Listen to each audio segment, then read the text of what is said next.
Formal lang nagbitiw bilang House Speaker si Leyte 1st District Representative Martin Romualdez. Pangako naman ng pumalit sa kanya na si Congressman Bogie D, magbabago na ang Kamara. Live mula sa Batasang Pambansa na sa frontline ng balitang yan, si Marian Enriquez. Marian, kumusta ang sitwasyon dyan ngayong bago na ang leader ng Kamara?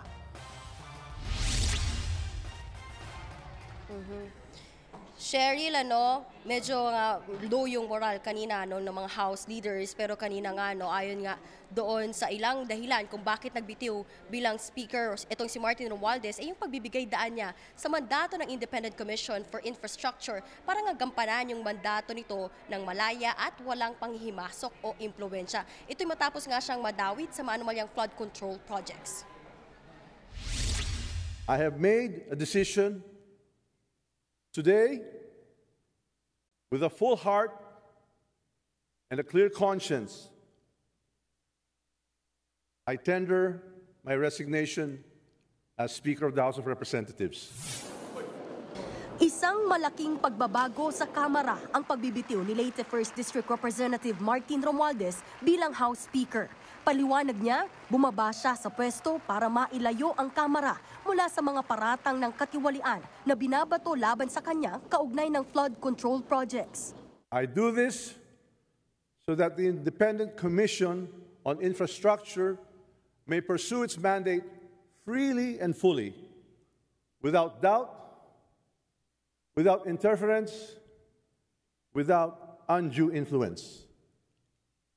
Walang pipigil, walang makikialam.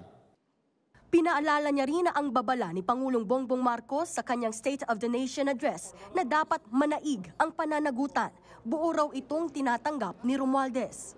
Step down not in surrender, but in service. For sometimes, the greatest act of leadership is the grace to let it go, so that this institution may endure stronger than ever before. Pagbaba ni Romualdez, nagsimula na ang nominasyon para sa susunod na House Speaker. Ang nag-iisang nominado ay si Isabela 6th District Representative Faustino Bogie D. III. May ilang nag-abstain tulad ni Cavite 4th District Representative Kiko Barzaga na nagsabi ng tatangkain niyang maging House Speaker. Nagtawanan sa plenaryo nang marinig ang boto niya. I abstain.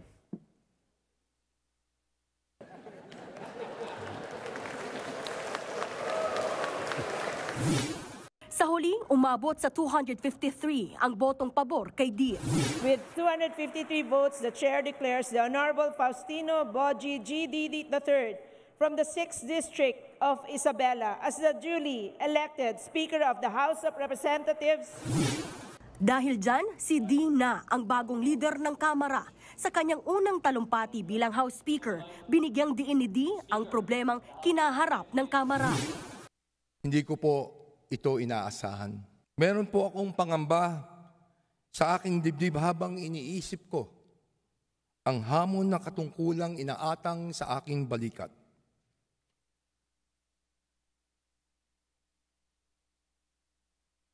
Patid ko po na marami sa ating mga kababayan ang nasasaktan at nagagalit na dahil sa mga kasalukuyang kaganapan. Naiintindihan ko po kayo. Ako na ho ang unang magsasabi sa ating mga kababayan. Meron po kaming pagkukulang. Nakikiusap po kami na sana bigyan nyo kami ng pagkakataong ituwid ang mga maling kalakaran at linisin ang aming hanay. Nakikiusap po kami na magbigyan nyo pa kami ng tsansang makuha muli ang inyo pong tiwala. Under my leadership, this House will change. I will not defend the guilty and I will not shield the corrupt. Kagabi, naghakot na ng gamit ang mga tauhan ng Kamara mula sa Speaker's Office. Kasama sa binitbit nila ang malaking nameplate ni Romualdez na may nakalagay na House Speaker. Ang eksenang yan naganap ilang oras matapos ipaalam ni Romualdez sa kanyang pinsang si Pangulong Bongbong Marcos ang desisyon niya. Si Romualdez daw ang humiling na makipagpulong kay PBBM. Nagpasalamat din daw si Romualdez sa suporta ng Pangulo.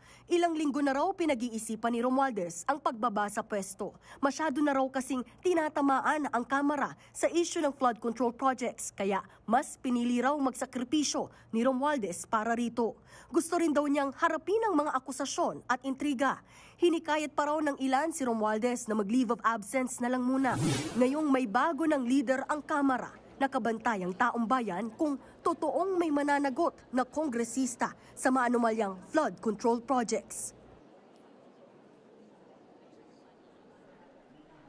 Sheryl, samantala sa isang ambush interview naman ay sinabi ni House Majority Leader Sandro Marcos na dapat umuwi na ng Pilipinas si ako Bicol Party List Representative Zaldico na idinadawit din sa maanumalyang flood control projects. Dapat daw niyang harapin ang mga binabatong aligasyon laban sa kanya. Maaari rin daw siyang maharap sa reklamo sa Ethics Committee sa patuloy niyang pagliban sa Kamara. Yan muna ang latest. Balik sa inyo. Maraming salamat, Marian Enriquez. Mga kapatid, Cheryl Cosing po, maging maalam at may pakialam sa mga napapanahong issue at headlines. Mag-follow at mag-subscribe na sa social media pages ng News 5.